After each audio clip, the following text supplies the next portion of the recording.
Meu vídeo de ontem, fazendo um ranking dos estadistas principais do século XX, teve a maior repercussão dentre todos os vídeos que eu produzi. Apesar de longo, tinha 12 minutos.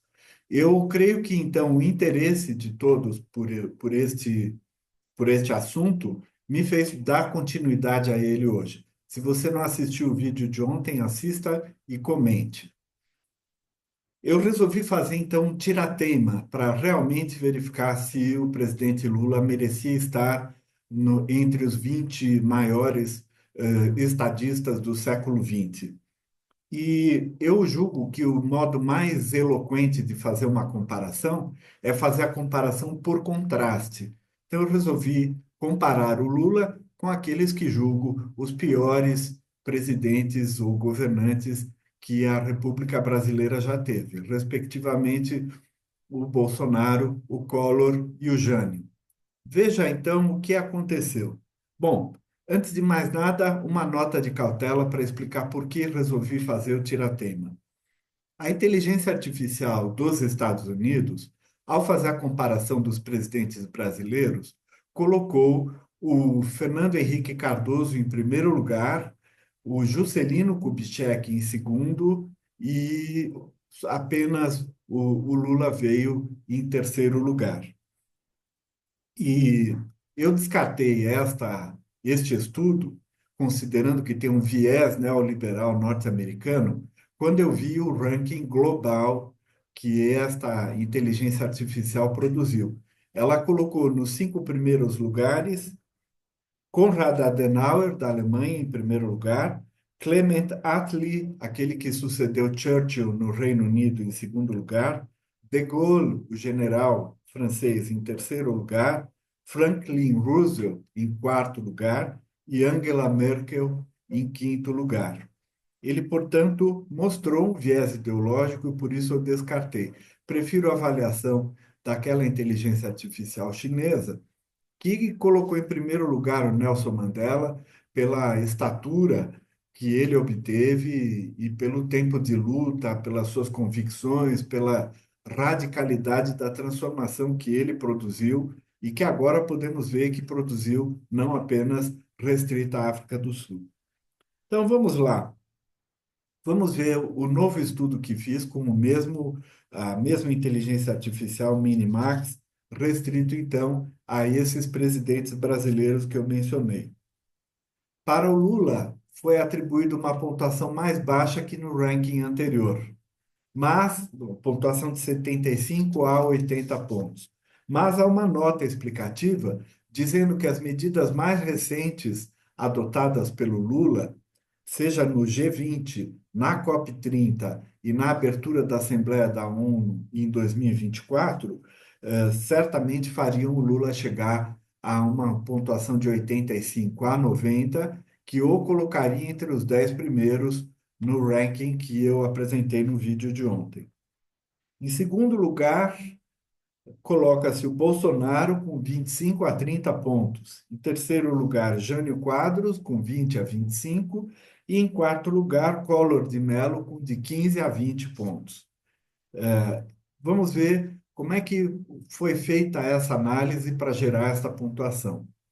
Depois de ler toda a literatura, não só brasileira como internacional, este agente de inteligência artificial descobriu quais fatores deveriam ser usados para fazer essa comparação.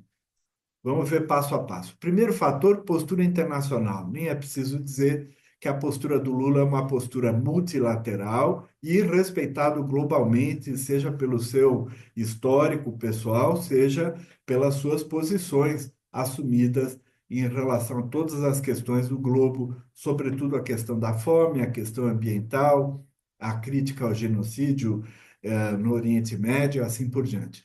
Bolsonaro fala-se de um isolamento diplomático e de um negacionismo. E cita como exemplo o fato dele ter que comer pizza na rua quando foi à Assembleia da ONU, porque não tinha tomado a vacina contra o Covid.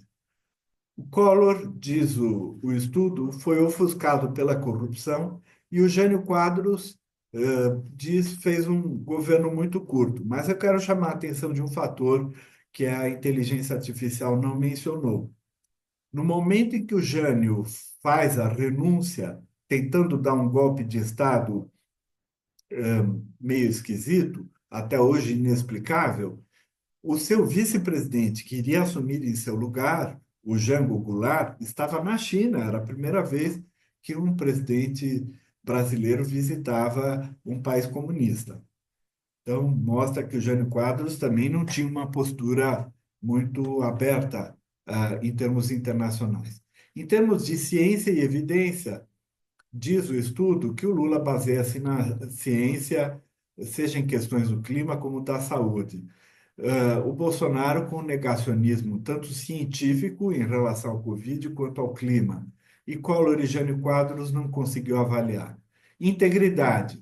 Lula sem condenações por corrupção, Bolsonaro, o estudo fala de investigações em curso, ele deve se referir às investigações sobre as joias que foram vendidas nos Estados Unidos e sobre as compras feitas durante a crise do Covid, porque Bolsonaro já está condenado e cumprindo pena.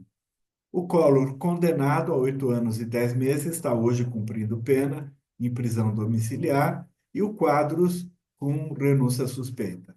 Quanto à estabilidade, Lula teve 3 mandatos completos, Bolsonaro teve uma tentativa de golpe para tentar fazer o seu segundo mandato, Collor com o impeachment após 2 anos de governo, e o Jânio Quadros com uma renúncia após 7 meses.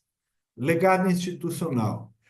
O estudo da inteligência artificial fala da Aliança Global contra a Fome, dos quais 148 países se tornaram membros, e essa foi a grande tônica do discurso do Lula na abertura da Assembleia da ONU em 2024. E vinte e quatro. E fala também do Bolsa Família. No caso do Bolsonaro, um desmonte institucional e ambiental. No caso do Collor, hiperinflação e confisco da poupança. E do Jânio Quadros, um parlamentarismo forçado. Quanto à responsabilidade, Lula assume erros, diz, por exemplo, que é preciso fazer mais pelo clima, enquanto Bolsonaro culpa terceiros, no caso da pandemia. O Collor negou a corrupção até ser condenado, e o Jânio Quadros com a sua carta enigmática alegando forças ocultas. Quanto ao reconhecimento global, não é preciso dizer que o Lula é considerado um líder mundial, o Bolsonaro é considerado um dirigente tóxico, o Collor foi esquecido internacionalmente, assim como o Jânio. Visão de longo prazo. Ah, o Lula com metas de 2030, né? Portanto, indo muito além do seu próprio mandato. O Bolsonaro com um foco específico na sua base eleitoral e na sua gestão. O Collor sem nenhuma visão estratégica e o Jânio com um governo caótico no pouco tempo que ele esteve no poder. Quanto à comunicação, Lula eloquente, inspirador e uma comunicação diplomática, sobretudo no caso do conflito no Oriente Médio. O Bolsonaro com uma visão polêmica, divisiva e agressiva.